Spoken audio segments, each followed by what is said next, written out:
Crocs might be the only shoe in history that people made fun of and still bought anyway. At one point, nobody wanted to admit they had a pair. You'd hide them behind your real shoes like they were some kind of secret life. But today, Crocs is a billion-dollar business.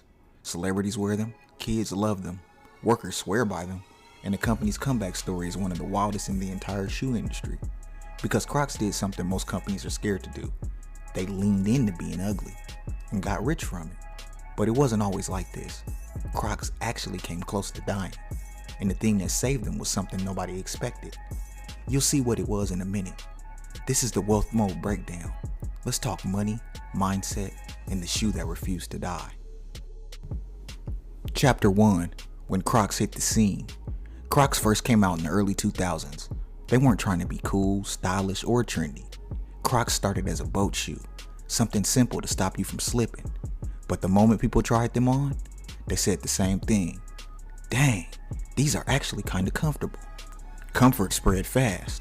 By 2006, Crocs had sold over 6 million pairs.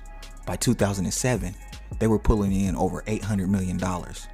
That's almost $1 billion in just a few years, from a shoe everyone still joked about. But success can make you sloppy, and that's exactly what happened next. Chapter 2. The Fall. Too many colors, too fast, too much. When Crocs took off, they tried to grow too fast. More shoes, more colors, more styles, more everything. But here's the problem. When your whole brand is built on one simple shoe, adding too much can confuse customers. Crocs started flooding stores with inventory. And this was before TikTok, before viral hype, before influencers. So when Crocs overproduced, the shoes didn't sell. In 2008, Crocs stock crashed almost 80%. The company lost $185 million. They shut down factories. They fired workers. Crocs wasn't just struggling. Crocs was dying. And here's the cliffhanger. Everyone thought it was over until one group stepped in and changed everything. Chapter 3. The group that saved Crocs. It wasn't sneakerheads. It wasn't fashion people. It wasn't hype beasts. The people who saved Crocs were nurses, chefs, teachers, hospital workers, people on their feet all day. They didn't care about ugly. They wanted comfort, durability, and easy cleaning. Crocs became the go-to work shoe for people who needed function over fashion. Once Crocs realized this, they shifted their strategy. They stopped trying to be cute and started doubling down on being useful. This niche kept Crocs alive long enough for the next big moment, one that would turn the whole company around. Chapter 4. The Comeback. Celebrity energy plus strategy. Around 2017, the world changed. Instagram took over. Trends moved fast. Memes shaped marketing. Crocs did something genius. Instead of running from the jokes, they leaned into them. They said, yes, we're ugly. Yes, we're different.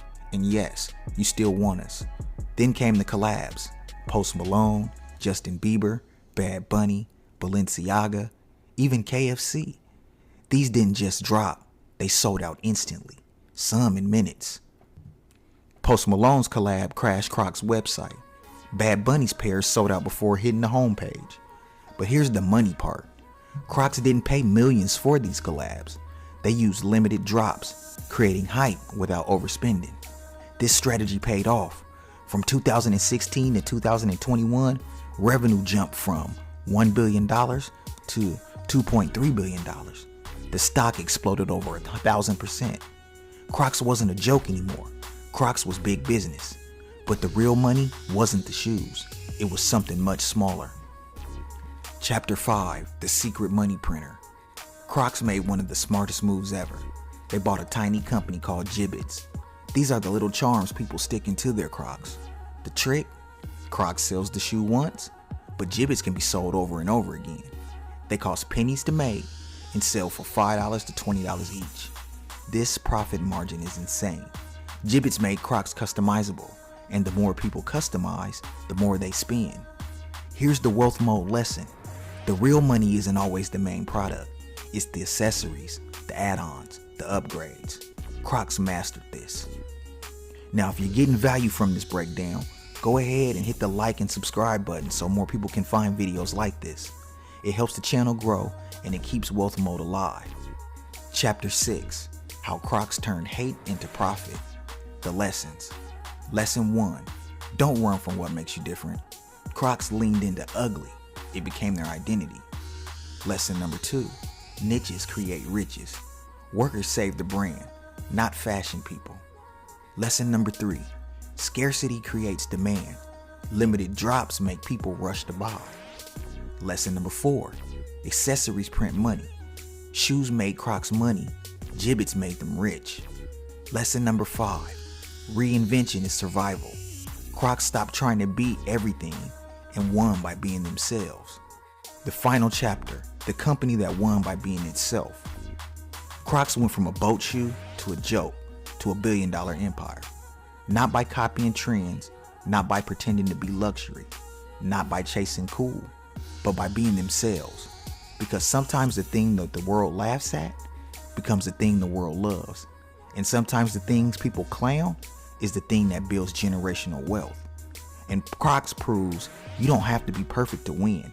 You just have to be useful, different, and bold enough to own what you are. People laughed at Crocs. Now Crocs are the ones doing the laughing. All the way to the bank. This is wealth mode.